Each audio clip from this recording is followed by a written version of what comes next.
Hello teacher, now we are going to explain you about the difference between Spanish and English.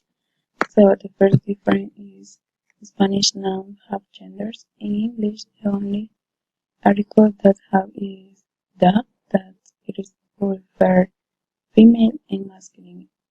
On the contrary, in Spanish that is we use el, la to refer female and masculine. As for example, the door, that in Spanish la puerta. But we need to take into account that if a word ends in a, that is a female. So we use la. And another example is el cielo, that ends in o, that is masculine.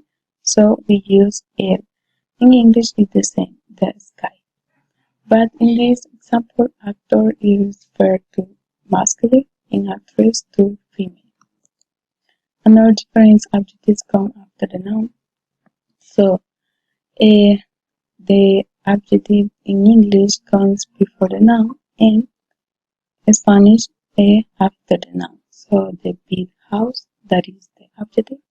La casa grande, that is the adjective.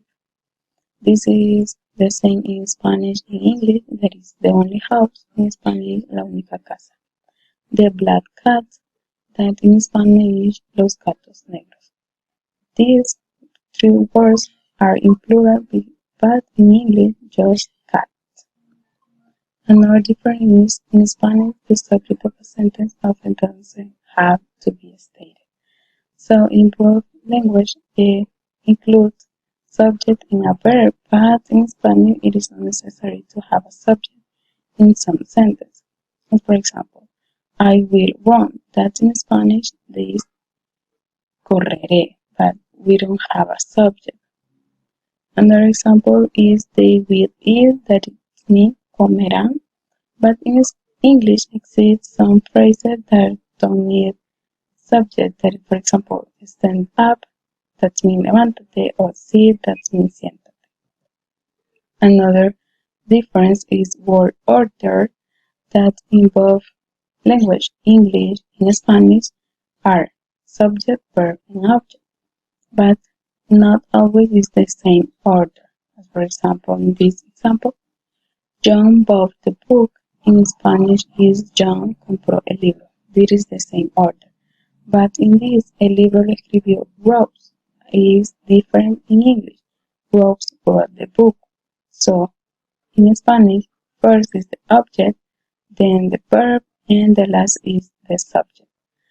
En this example, siempre hablan los niños y is different to children are always talking because the verb is not close of the subject.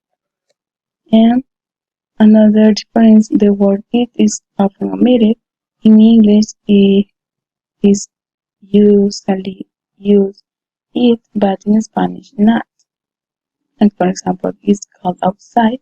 That means está frío afuera. So in Spanish, we don't use it. Now my classmates continue explaining you about the difference.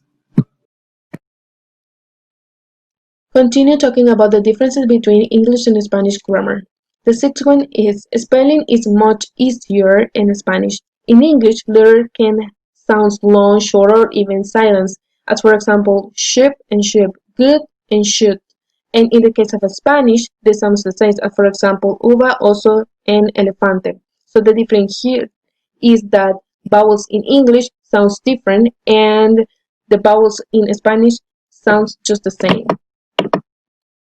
And one of the biggest problems in spelling Spanish for English is the false cognitive sounds of letters. This means that some letters in English can sound like some letters in Spanish. For example, the letter B is often pronounced like B in English, and the letter L in English sounds just like the letter L in Spanish.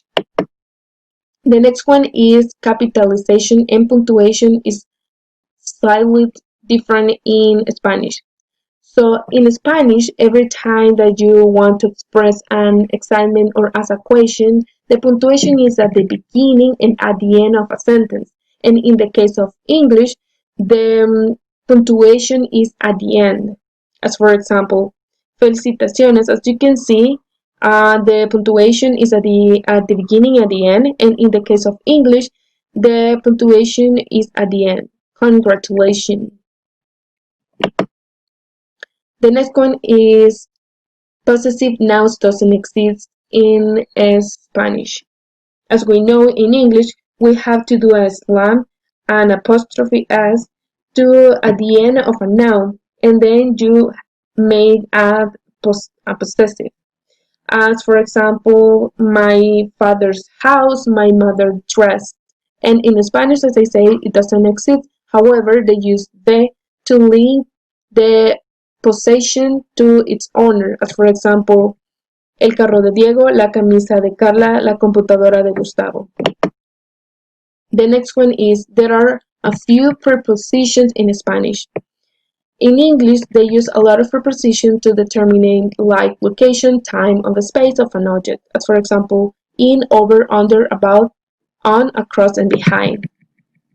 And in Spanish, they use en, while in English, they can use in, on, and at, as for example, la leche está en el refrigerador, the milk is on the refrigerator, mi gato se sienta en la alfombra, my cat sits on the carpet, and as we can see, they use in to say en, it use on to say and also de, which is a preposition in Spanish, can be used like a preposition in English like from, in, and of. As for example, soy de Texas, I'm from Texas.